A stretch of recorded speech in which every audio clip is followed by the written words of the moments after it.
Welcome back to the Deep Digger Sports Pod. We have an emergency episode. We had to hop on and talk about this. Trey Lance traded to the Dallas Cowboys for a fourth-round pick. What are your immediate thoughts on this? My immediate reactions were like the Dallas Cowboys really like it.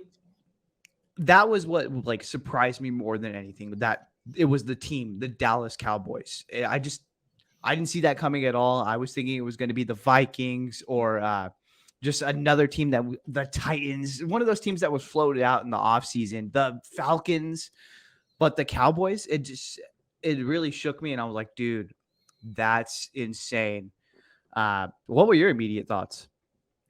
I mean, my immediate thoughts when I saw that we got a fourth-round pick, I was like, we robbed the Cowboys. I mean, we stole a fourth-round pick from them when the talk was kind of like, are we going to get anything for this guy? Are we going to maybe cut him? Can we get a sixth, a seventh? And then out of nowhere, here comes old Jerry Jones.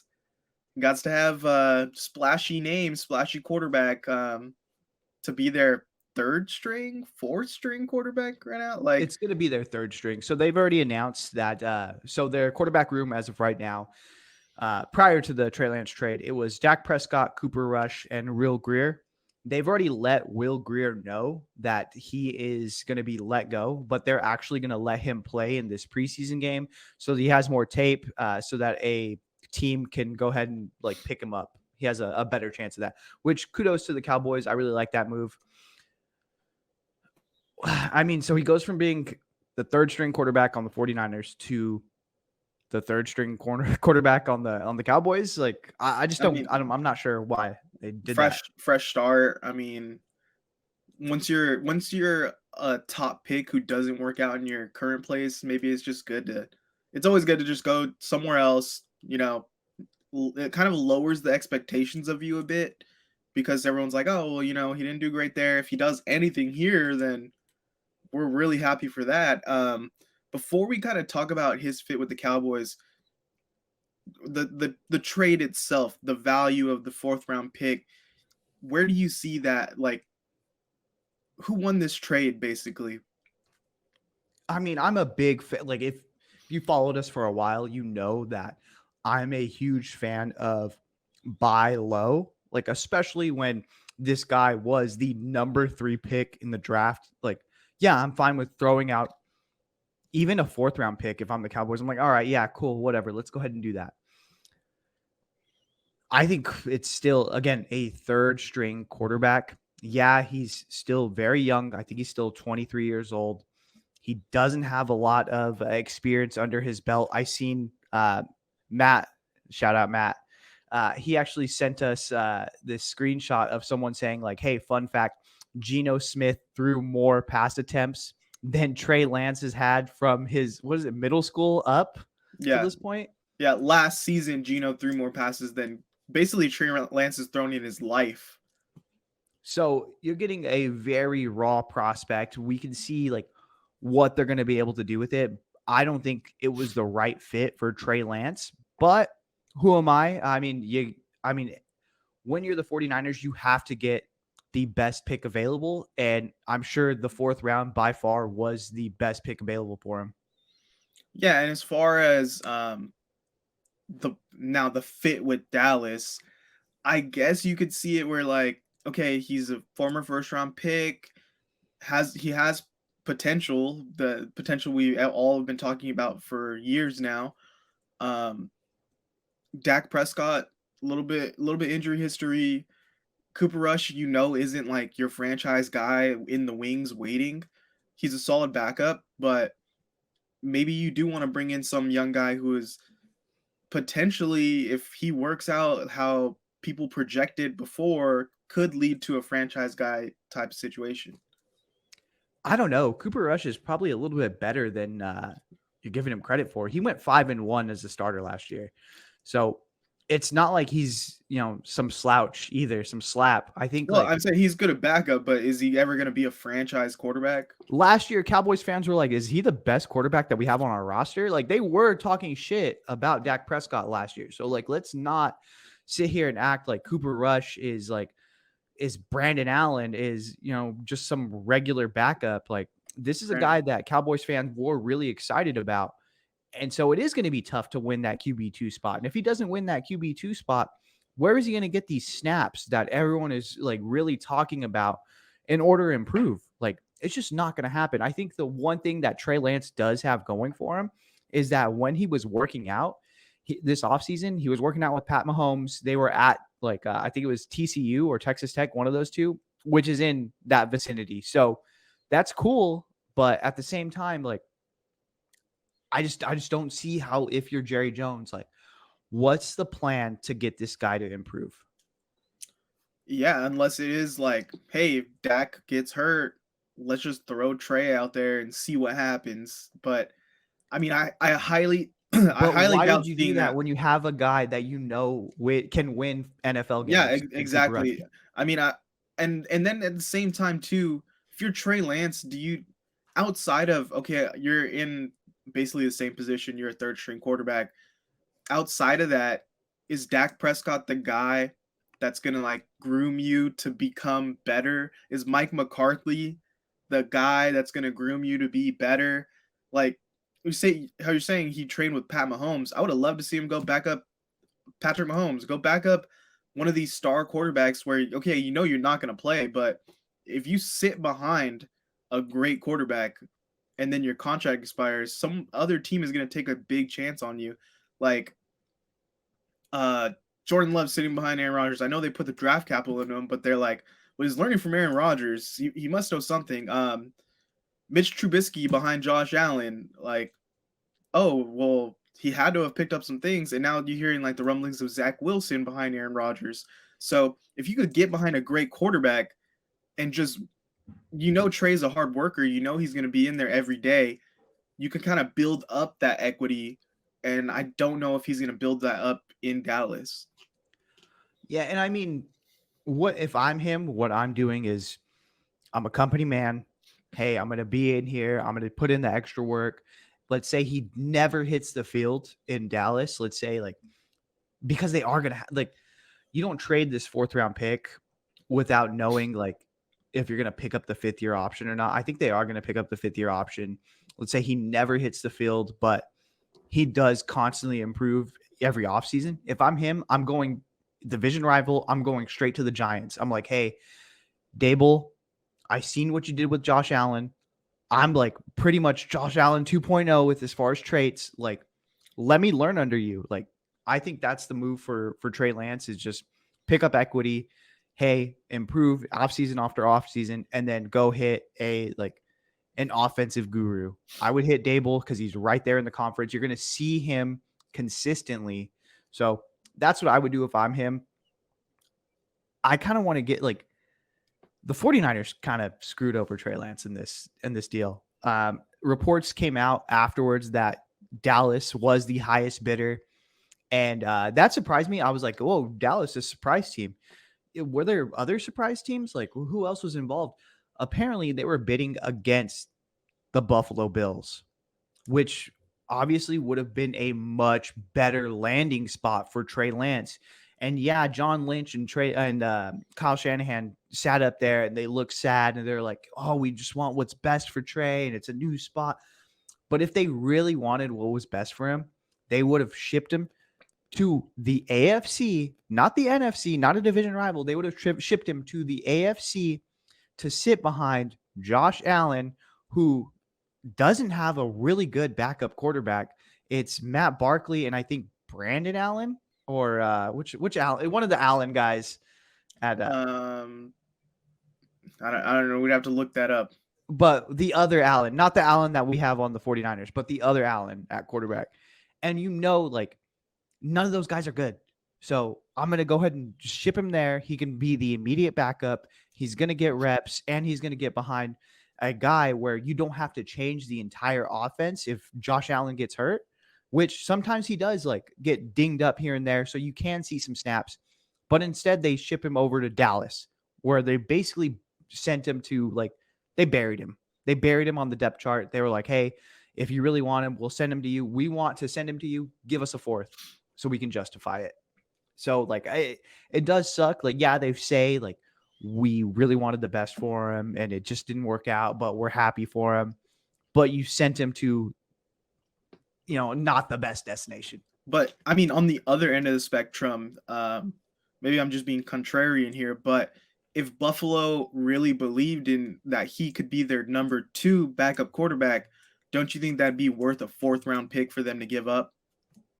I just think it's all about resources, especially when you are competing for a championship. Like, hey, that's just a little too rich for our blood. You know what I mean? This is your guy's third string. Like, if you do want to see him do well, like we'll give you a 5th. And I think that was better than what you were expecting. You were expecting a 6th or a 7th round pick. I mean, if you're the 49ers and you're really I mean, they didn't believe that they were going to send him to the best location possible for Trey Lance's career. But if you truly believe that, I would think you'd send him to an Atlanta, a Washington, a Tampa, somewhere where he possibly could play this year and be a starter and learn and showcase his skills. So that's where I thought he would be kind of targeting. Yeah, that's where he's targeting. I don't think those teams give a fuck. Like, if I'm going to be honest, no. Like, why would you give up that draft capital? I've been saying this like for a while now. Like, it's a heavy quarterback draft coming up. Caleb Williams, Drake May, Mike Penix, Bo Nix, Deion Sanders kid. Like, there's a lot of quarterbacks that are, and I'm sure there's more. The kid from Michigan. So there's a lot of quarterbacks coming up in this draft. And if you're, as you said, Atlanta, the Washington Commanders, the Cardinals, if you're one of those teams where like, hey, if it doesn't work out with this guy, we're going to suck. I would rather have as much draft capital as I can to move up in this draft to get the guy that we really like. Is Trey Lance, can we label him now as like a completely terrible bust? Or is he just a huge victim of circumstance? Because even now, how you're saying this next draft class is looking stacked. So this is a terrible time to be a young quarterback looking for your next destination. I would say he's again, by all accounts, he's a great dude. I think the 49ers liked him as a person. They did not like him as a player. So this is not a personal attack on him or anything, but I think in the 49ers situation, it was a bust. Who knows? Maybe he goes on and he does have an awesome career moving forward, but you can look at this situation in San Francisco as a failure. It has to be. Huge failure. And I'm trying to look back on it and think like what could they have done differently that would have made this work? I mean, possibly what if they committed to him from day one, drafted him, you're our starter, we're going to play you every down. Maybe he would have grown into the franchise guy, but I mean, if he wasn't ready, he was never getting there, and then the injuries piled up, and it just never worked out that way for them to be like when they tried to commit to him in year 2, right? Yeah. And it just never came together, just bad luck, bad circumstance. I mean, would you trade like a legitimate chance at a Super Bowl for like a rookie quarterback? Because that's really the dilemma they put themselves in as the San Francisco 49ers. Hey, we can develop this guy, or we can actually take a run at this Super Bowl. And they did. They made it to the NFC Championship game that year. So it's not like, would you trade development or, the chance of winning? Well, then I think the trade-off was though like the juice, like the juice of the trade-off was if we do give up this year, we sacrifice this year to develop this guy, our Super Bowl window extends and our Super Bowl chances improve for the next 7, 8 years because then we have this guy who's super talented and is going to be the next Josh Allen, is going to be the next superstar quarterback. And he adds that new dynamic to our offense. He adds explosiveness. And like that's like all was going through their mind. But then they just were like, hey, well, we're good enough to win a Super Bowl. Why are we doing this? So complete miscommunication of like your goals and how you're going to get there. Yeah, I think you don't make this move unless you are going to commit to the guy 100%. I just don't think that they thought about the rest of their roster when they made this move, because the rest of the roster is ready to rock and roll. They were like, we're one player away. Like, let's go ahead and do this. And instead of like moving up, you could have stayed and got Micah Parsons. Like, that would have been probably good enough to win a Super Bowl. You know what I mean? Or if you move up, you could have got. A Well, look at tackle. all of those picks that what the Dolphins turned it into. It was Tyreek Hill, Jalen Waddle, and Bradley Chubb. You think Bradley if you Chubb. You could add have got those to the Bradley Chubb on roster, this team. yeah. So it's just one of those things like what could have been if you don't make that move. And I just think they didn't take into account like the feelings or the thoughts of the rest of the roster. The rest of the roster was like telling you, begging you, like, we're ready to win right now. Like, get us something, get us some more firepower. Let's go. And they Yeah, just and said, nah, we need this. I think it was this weird time too, though, where the the organization was thinking, well, Jimmy's not the guy to win us a Super Bowl. But then you look around the landscape and you're like, who is the guy? Like, who's gonna get us there? We don't have that option, so we're sick of Jimmy at this point. We're gonna try to get this young guy and get him in there, and he'll extend us and he'll get us there eventually. But then they realized, oh, we fucked up. Like, we should have just committed to Jimmy, even though he does get hurt. He does throw stupid interceptions. Not the most talented guy, but like he's almost enough. He's like almost enough to get us there, to get us over the hump.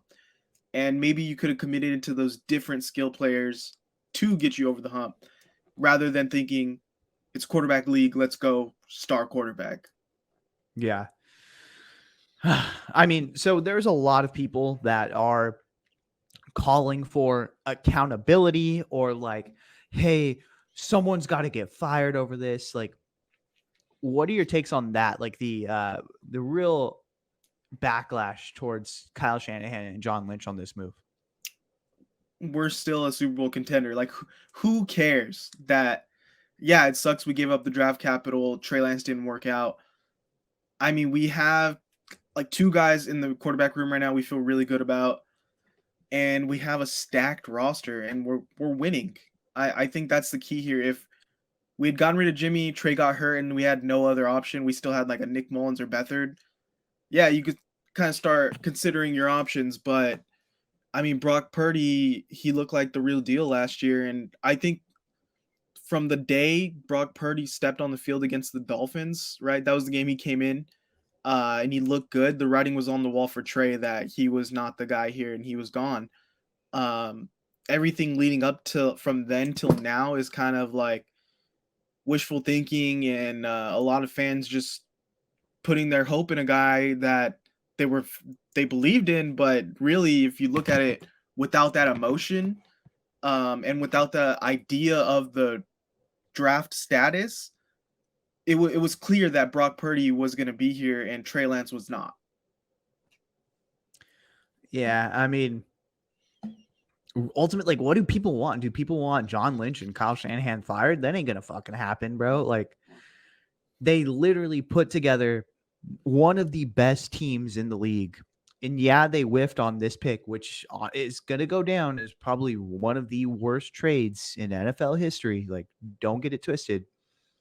But if they end up winning a Super Bowl, even if they don't, even if they go, again, NFC Championship, that is a success for the season. Like, that's more than a lot of franchises throughout the entire league. And they're consistently putting out winners, and the caliber of teams that they are rolling out, it's okay as long as you keep winning. And If yeah, we're you whiffed on this contenders, one, yeah. but ultimately you did find a quarterback. I believe Brock Purdy is going to be a really good starter in this league. I'm thinking he's going to be a top 10 quarterback this season. So if that plays out, everything's all good, you know? If he's a top 15 quarterback, then they're fine. We've seen that Jimmy can get them to a Super Bowl being a top 15 quarterback. So I think Brock has shown, like, if you look at his stats last season, he was like top 5 by the time he was starting in like certain stats. So he's gonna definitely be top 15, top 12 ish, and I think he could get in that top 10, top 8 area. But yeah, I'm not too worried about that. I think it's just it. I'm feeling glad that it's over. The whole Trey Lance crazed fans, always bringing him up, always pushing that he should be the guy. It's kind of a relief. Like, we don't have to hear that narrative all season. I think it take the emotion out of it. You look at it clearly. The team was trying to move off of him for a while. Like, just look at their actions. They never wanted to recommit to him, and I think it was just, hey, this guy was a high status draft pick. We need to find the right moment to offload him, because if it's too soon, we're gonna get trashed. If it's like clear that we lost the trade, then we're gonna get trashed. So it felt more of like a PR thing than a football thing. We're keeping him on because we think he could be the guy. Yeah, and honestly, like I think it's best for Trey Lance. I think like we did see like the crazed fans that were always behind him, even though there was really no kind of evidence that he was going to be a superstar in this league, like via like games But he or hasn't via played yet. But he hasn't played. practice. Like, How you there was gonna really say he's no not evidence. good if he hasn't played? But also there was over hate of Trey Lance, like people just bashing him and his character, and there was like a lot of weirdos when it came to the other side. And so I think with all of that squash, it is going to be just the Brock Purdy show moving forward. And so kind of get on the train or get off, and that's what it is. And I think it's going to be kind of that cloud lifted off of the rest of the season, and now it's all right, let's get to business. Now it's let's go hurry up and sign Nick Bosa. There it is. Anything else for today?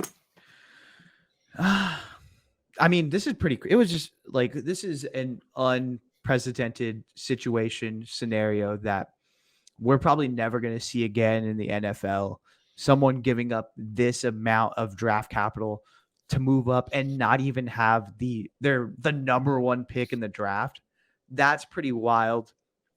I just think it goes to show you, like, I think moving forward, they are going to be Kyle and John are going to be a little bit more kind of gun shy to make these at least draft trades. I think they're Yeah. going to be fine with a known commodity. I would say, like, moving forward, they're only going to trade for guys that they have seen in the league. And let's hope Brock Purdy stays healthy and he's the guy. Man, I think he looked good again. So I'm not really worried about Brock Purdy. I think it is a little sad for Trey Lance, but he was paid like $26 million. I mean, he's going to make a guaranteed $6 million next year, no matter what position he plays for the Cowboys, or even if he gets cut. So, I mean, it is what it is. He's going to be fine. He has opportunity. You know, when you work a shitty job and you're like, this is my boy, I work with him, but he's like just shitty at the job. And so you're like, and you know, eventually he's going to get fired, but you're like, that's my boy. Like, that's what it was like watching this whole Trey Lance situation. He's like the coworker that got fired, but still comes to the work parties and hangs out. Yeah, like, he's that guy. He's still the boy. All right. Yeah, that's all I got for today. All right. Be sure to like this, drop comments, let us know your thoughts on this whole scenario, and be sure to subscribe. Later.